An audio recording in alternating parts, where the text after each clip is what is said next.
সকাল 8:30টায় শুরু হওয়া প্রধানমন্ত্রী তারেক রহমানের এই যাত্রা ঘিরে ঢাকা চট্টগ্রাম মহাসড়কে নারায়ণগঞ্জের বিভিন্ন স্থানে প্রিয় নেতাকে এক নজর দেখতে অবস্থান করছেন বিএনপির নেতাকর্মীরা। এই নিয়ে আরো বিস্তারিত জানাতে নারায়ণগঞ্জের সিদ্ধিরগঞ্জ থেকে যুক্ত হয়েছেন এমরান আলী সজীব।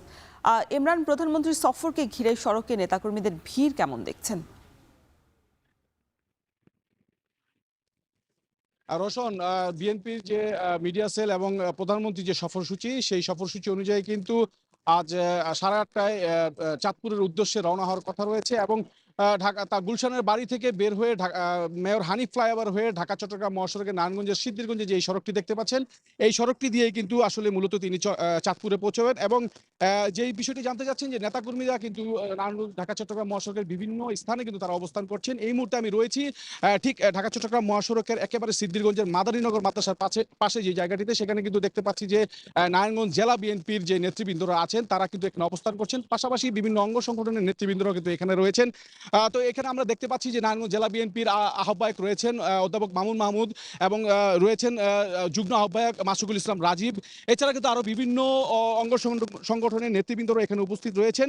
সেই সাথে রওশন, আরেকটু জানিয়ে রাখি যে প্রধানমন্ত্রীর যে সফরসূচি, সেই সফরসূচি অনুযায়ী কিন্তু প্রথমে কিন্তু সকাল বেলা 11:30টায় কুমিল্লার বরুড়া উপজেলার লক্ষ্মীপুর বাজার মাঠে একটি পথসভায় অংশ নেবেন তিনি। এরপর দুপুর 12:30টার দিকে চাঁদপুর শাহরাস্তি উপজেলার টামটা দক্ষিণ ইউনিয়নের ওয়ারুক বাজার এলাকায় খোর্দ খালের পুনর্খনন কার্যক্রমের উদ্বোধন করবেন। পরে বেলা 1:45টায় চাঁদপুর সদর উপজেলায় কুমারডুগি ঘোষের হাট এলাকায় বিশ্বখাল পুনর্খনন কার্যক্রমের উদ্বোধন করবেন। বিকেল 3:30টায় তিনি দিকে চাঁদপুর সরকারি কলেজ মাঠে ফ্যামিলি কার্ড বিতরণের অনুষ্ঠানে যোগ দেওয়ার কথা রয়েছে প্রধানমন্ত্রীর। এছাড়া বিকেল 5টায় চাঁদপুর ক্লাবে জেলা বিএনপির সাংগঠনিক সভায়ও অংশ নেবেন তিনি।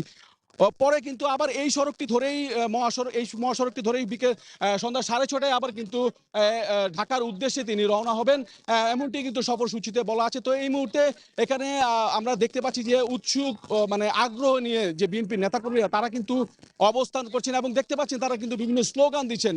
তাদের যে প্রিয় নেতা তাকে অভ্যর্থনা জানাতে কিন্তু তারা এখানে অবস্থান করছেন। এছাড়া কিন্তু ঢাকা চট্টগ্রাম মহাসড়কের কাঁচপুর, সোনারগাঁও এবং মেঘনা টোল প্লাজা পর্যন্ত নারায়ণগঞ্জের যে অঞ্চলগুলো আছে সেই জায়গাতে কিন্তু নেতাকর্মীরা থাকবেন, এমনটি আমরা জেনেছি।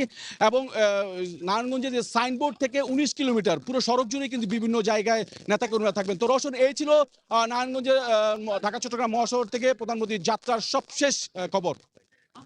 নারায়ণগঞ্জ থেকে যুক্ত ছিলেন এমরান আলী সজীব।